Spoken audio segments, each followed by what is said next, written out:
Bienvenidos estudiantes de Historia de la Medicina de la Javeriana Cali. Este es el cuarto video introductorio al curso de Historia de la Medicina. Y esta introducción la hemos hecho en base a 4 preguntas que resumen un poco el primer capítulo del texto.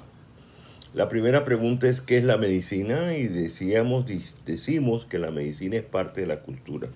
La segunda pregunta es ¿de dónde viene la palabra medicina? Y etimológicamente surge la palabra medicina de la raíz med, que es la misma raíz de meditar, de medir, de moderar. La tercera pregunta es ¿cuándo surge en la historia de la especie? Surgen, en plural, en la historia de la especie humana las enfermedades. Y dijimos que siempre hemos vivido con enfermedades. Toda la vida siempre se acompaña de enfermedades. No hay, y esto es un aspecto importante de esa explicación, no hay un periodo anterior en que todo era perfecto, todo era natural, no teníamos enfermedades. Eso es un mito. Eso no ocurrió históricamente. Entonces las enfermedades siempre nos han acompañado. Era la tercera pregunta, el tercer tema que discutíamos. Y hoy vamos a discutir una cuarta pregunta que es la última. ¿Cuándo en la historia humana surge la medicina? Yo siempre digo que aquí podemos dar una fecha, más o menos hace 40.000 años, en el momento en que el hombre de Neandertal, y nos vamos a explicar ahora, es reemplazado por el hombre moderno. Poco a poco la población de humanos neandertales se mezcla con la población humana de hombres modernos y surge ese hombre que somos nosotros, que somos una mezcla. Todavía tenemos un poquito de genoma neandertal en nosotros, pero la gran mayoría es genoma, genes, estructura biomolecular propia del hombre moderno, del Homo sapiens sapiens. Muy bien, hace 40.000 años más o menos pasó eso. No fue un hecho súbito, fue gradual. Y este proceso gradual se acompañó en el cerebro humano del desarrollo de una función, de una característica propia humana, que es la empatía.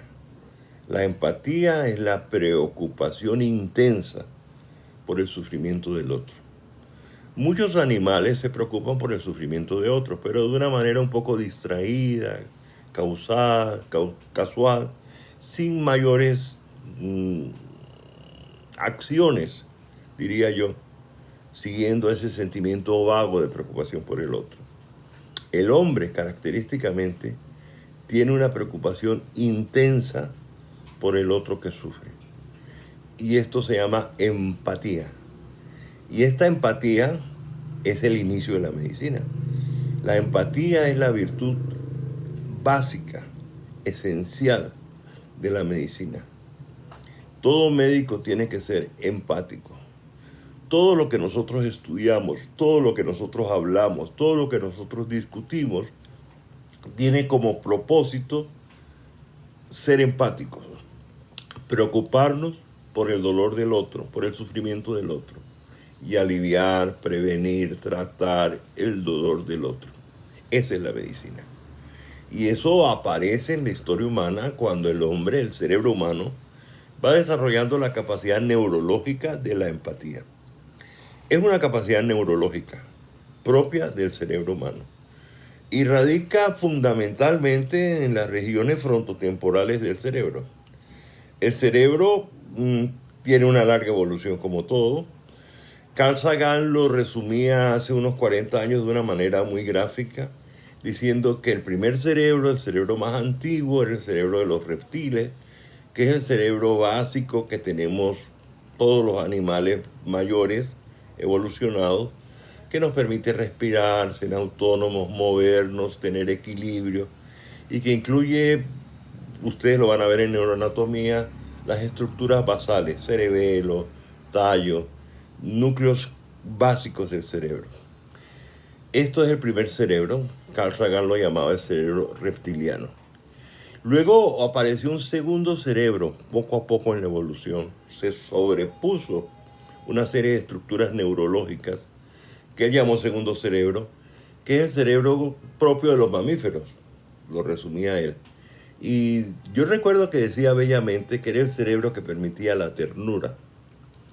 Ustedes ven los mamíferos son apegados a su madre, lacta la madre al niño, el niño es apegado a su madre. Las crías necesitan mucho estar cercano a la madre, ¿verdad? Los monos se despiojan, decía él, se quitan los piojos unos a otros como un acto de ternura, como un acto de cuidado, muy básico, muy elemental. Y este es el segundo cerebro. Los humanos también lo tenemos, lo tenemos. Pero luego empieza a desarrollar el cerebro más alto. La palabra alta no es la correcta, más evolucionado diría uno, que es el cerebro de la neocórtex, de la corteza nueva, que es la corteza cerebral nuestra en los dos hemisferios, con las diversas zonas. Y hay una zona del cerebro humano, que es grande en el cerebro humano, que es la zona frontotemporal. Yo lo resumo en una imagen quizás inapropiada, pero es una imagen, una figura interesante, diciendo que los humanos somos cabezones, ciertamente, pero más que cabezones, somos frentones. Lo que es el ser humano es frentón. Esta parte del cráneo y del cerebro por dentro es muy grande en el ser humano. Y esas son las regiones temporofrontales. En esas regiones se necesitan esas regiones para que aparezca la capacidad neurológica de la empatía. Y lo sabemos de una manera triste y de una acción histórica médica triste.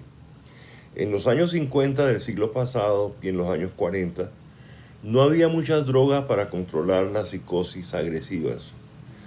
Entonces se inventó una cirugía que se llamó la lobectomía, por el cual se penetraba en el cráneo de los enfermos y se destruían los lobos frontotemporales. Al hacer esto, el individuo quedaba con una capacidad neurológica más o menos completa, fíjense. Podía caminar, podía moverse, podía ver, podía oír, podía recordar, pero estaba como vacío por dentro. Era como un robot, es una metáfora un poco mecánica, pero se sentía vacío. Era un paciente lobectomizado, vacío. Desgraciadamente, esta cirugía se popularizó para el manejo de enfermos mentales, antes de que tuviéramos drogas apropiadas para manejar la psicosis grave. Más aún, a la persona que inventó esta cirugía le alcanzaron a dar un premio Nobel de Medicina, lo que implica que los premios Nobel algunas veces se han equivocado. Pero de esta cosa tan horrible que se hacía con los pacientes, llegamos a comprender que esta parte del cerebro frontotemporal era importante para el ser hombre, para tener empatía, para preocuparse por el otro. Y se ha especulado que los psicópatas y los sociópatas que tienen una despreocupación profunda por el otro ser humano son personas que de niños han tenido traumas en esa área del cerebro. De tal forma que hemos llegado a la conclusión de que esas regiones cerebrales frontotemporales son importantes para la empatía. Y eso lo alcanzó el cerebro humano después de una evolución larga. Entonces el hombre es un ser con empatía. Los animales se preocupan por los animales que sufren y por los individuos que los rodean, los dueños de sus mascotas, etcétera, que sufren. Sí, tienen una preocupación, pero es una preocupación vaga, muy distraída a veces. Por el contrario, el hombre, el ser humano, tiene una preocupación intensa por el otro que sufre. Realmente el ser humano se detiene cuando ve a un ser humano sufrir y imagina o intente imaginar cómo es el sufrimiento del otro. En términos literarios, se pone en los zapatos del otro. ¿Cómo estará sufriendo ese niño quemado? ¿Cómo estará sufriendo ese hombre al que le cortaron las piernas? ¿Cómo estará sufriendo esa señora con un tumor cerebral? Nosotros, consciente o inconscientemente, sentimos ese dolor. Y esa capacidad neurológica de la empatía es la piedra clave de la medicina. Todo médico debe tener una empatía activa, una empatía proactiva, diría yo, preocupándose y pensando qué puede hacer por el otro que sufre, siempre. De tal forma que eso que llamamos medicina, que es una labor humana variada, una labor humana con una historia cultural multifórmica, hay muchas formas de medicina, todo está basado, todo lo que llamamos medicina está basado en la preocupación por el otro que sufre. Yo siempre les recuerdo, ustedes están comenzando a estudiar medicina. Todo lo que ustedes hagan, desde estudiar la célula, estudiar la genética, estudiar farmacología, inmunología, todo lo que ustedes van a hacer de aquí en adelante, tiene un único propósito, y es aliviar al prójimo que sufre. Este es el propósito de todo lo que ustedes están haciendo. A veces se nos olvida, a veces no lo vemos claramente. ¿Por qué yo, para aliviar al otro que sufre, tengo que estudiar farmacología o tengo que estudiar inmunología? Pues sí, tienen que estudiar y tienen que poner de su parte para ser hábiles en el cuidado del otro que sufre. Esa es la medicina. Y les digo desde ya, aquella persona que no está estudiando medicina por eso, o que no se siente capaz de enfrentar al otro que sufre con el deseo y el propósito de ayudarlo, es mejor que estudie otra cosa. Hay muchos oficios, pero los oficios médicos, las ciencias de la salud, las profesiones de la salud, tienen como fundamento la preocupación del otro que sufre. Y esta preocupación del otro que sufre, neurológicamente, es la capacidad de la empatía, que es propia del ser humano. El ser humano es el animal más empático que existe. Es el animal más preocupado, llamémoslo así, por los otros que sufren. A veces hay gente que por hábitos o por distorsiones familiares o por distorsiones culturales hacen lo contrario de lo que dicta la empatía. Hacen sufrir al otro. O se preocupan solo por sí mismos, los narcisistas. Pero es minoría. Todos los autores están de acuerdo que la mayoría de los seres humanos sufren con el sufrimiento del otro e intentan hacer algo por ese sufrimiento del otro. Y ese es el inicio de la medicina. Eso ocurrió aproximadamente hace 40.000 años, culturalmente hablando. En ese momento aparece lo que ustedes y yo somos, el hombre moderno. El hombre de Neandertal se mezcla con variedades genéticas que constituyen el hombre moderno, este nuevo ser biológico, el Homo sapiens sapiens. El hombre neandertal es Homo sapiens neandertalis, es Homo sapiens, pero es de una subespecie, llamémoslo así, neandertalis. Nosotros somos Homo sapiens sapiens. Y esa mezcla se completa hace unos 40.000 años. Entonces podríamos decir que hace 40.000 años aparece la medicina, porque el hombre empieza a ejercer su empatía de una manera humana intensa. Recuerden siempre que la empatía es la virtud esencial del médico.